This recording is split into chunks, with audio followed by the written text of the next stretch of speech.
प्रत्येक मानव दुख का निवारण और सुख की उपलब्धि चाहता है तथा उसकी समस्त क्रियाएं इसी उद्देश्य की पूर्ति के लिए की जाती है।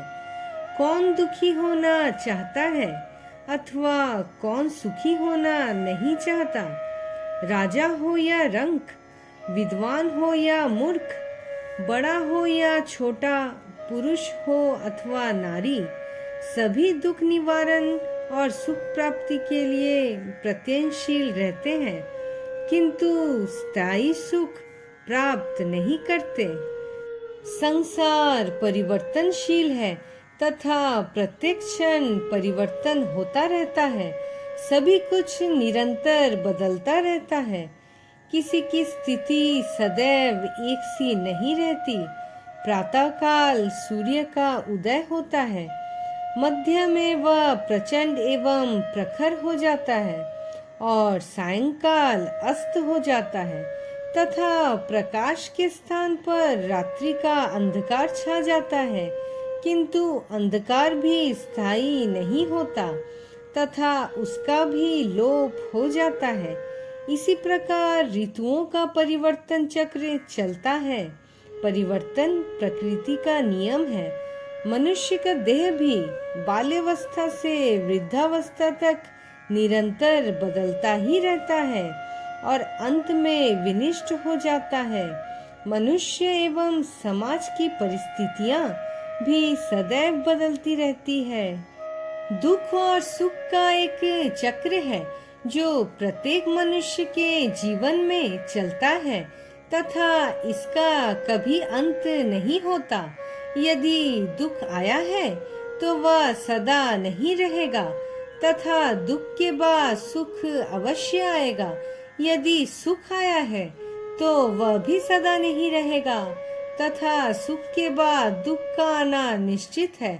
यह एक नियम है, किंतु मनुष्य का स्वभाव ऐसा है कि वह सुख आने पर अतिहर्षित हो जाता है तथा उसमें ऐंठ और अकर भी आ जाते हैं तथा दुख आने पर वह दीन होकर रो पड़ता है। एक ही मनुष्य के दो रूप होते हैं। दुख आने पर वह सोचता है कि दुख कैसे दूर किया जाए और वह भविष्य में शुभ कर्म करने के अनेक प्रण करता है, किंतु सुख आते ही फिर उन्मत्त होकर वह सब भूल जाता है। यह एक विचित्र विडंबना है। श्री कृष्ण कहते हैं कि जो मनुष्य दुख और सुख से ऊपर उठकर प्रत्येक परिस्थिति में सम रहता है, वही उनके प्रभाव से मुक्त हो सकता है। मनुष्य के जीवन में दुख और सुख तो अवश्य आएंगे, किंतु यदि दुख में वह बौखला न जाए और सुख में बौरा न जाए तो वह सचमुच महान है। ऐसा मननशील पुरुष वंदनीय होता है। आध्यात्मिक आनंद की उपलब्धि एवं अनुभूति होने पर सांसारिक विषयों के सुख नीरस एवं निस्सार प्रतीत होने लगते हैं तथा दुख कठिन एवं क्लेशप्रद नहीं रहते। कर्मयोगी सदैव समबुद्धि अथवा समरस रहता है। दुखों का वास्तविक उपाय तो केवल आध्यात्मिक ही है। मनुष्य लौकिक स्तर पर अनेक प्रकार के दुखों के निराकरण के लिए अनेक उपाय करता है। प्रमुखतः दुखों की 3 श्रेणी है। पहला, ज्वर इत्यादि दैहिक व्याधि तथा काम क्रोध चिंता शोक इत्यादि से उत्पन्न मानसिक पीड़ा दोनों आध्यात्मिक दुख कहलाते हैं। इस श्रेणी के दुखों का कारण दैहिक अथवा मानसिक होता है। दूसरा, दैवी कारणों से अतिवृष्टि भूकंप इत्यादि से उत्पन्न आधिदैविक दुख होते हैं। तीसरा, प्राणियों से चोर सांप इत्यादि से उत्पन्न आधि भौतिक दुख होते हैं, किंतु कर्मयोगी अपने कर्तव्य कर्म को संपन्न करने में सुख दुख की परवाह नहीं करता। अधम पुरुष द्वेष के कारण अन्य व्यक्तियों को दुख देने में सुख मानते हैं तथा दूसरों के सुख को देखकर दुखी रहते हैं। अविवेकी पुरुष तुच्छ सी बात पर अत्यधिक दुख मानते हैं और विवेकी पुरुष बड़ी बात पर भी हंस देते हैं। अविवेकी पुरुष सदैव दुखी होकर ही बातें करते हैं और विवेकी पुरुष सदैव हंसते हुए बातें करते हैं। ईश्वर भक्त दुख में प्रभु कृपा की अनुभूति करते हैं और दुख को कल्याणकारी मानकर उसे सहर्ष स्वीकार करते हैं। दुख का सदुपयोग मनुष्य के मन को निर्मल बना देता है तथा बुद्धि को अनुभव से समृद्ध कर देता है। दुख मनुष्य में सुख के राग को मिटा देता है तथा अहंकार को विगलित कर देता है। विवेकशील मनुष्य दुख आने पर सुख भोग की तृष्णा का त्याग कर देता है तथा सुख दुख से ऊपर उठकर समरस हो जाता है।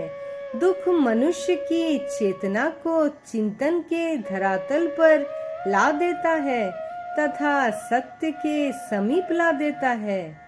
विवेकशील मनुष्य दुख का भी सदुपयोग करता है। मनुष्य के विकास के लिए दुख का विशेष महत्व है। ईश्वर विश्वास, साहस, धैर्य और विवेक दुख को वरदान बना देता है। कर्मयोग की साधना मनुष्य को दुख और सुख से ऊपर उठाकर समरस बना देती है। वह सदैव सम और शांत तथा धैर्यवान और आशावान रहता है।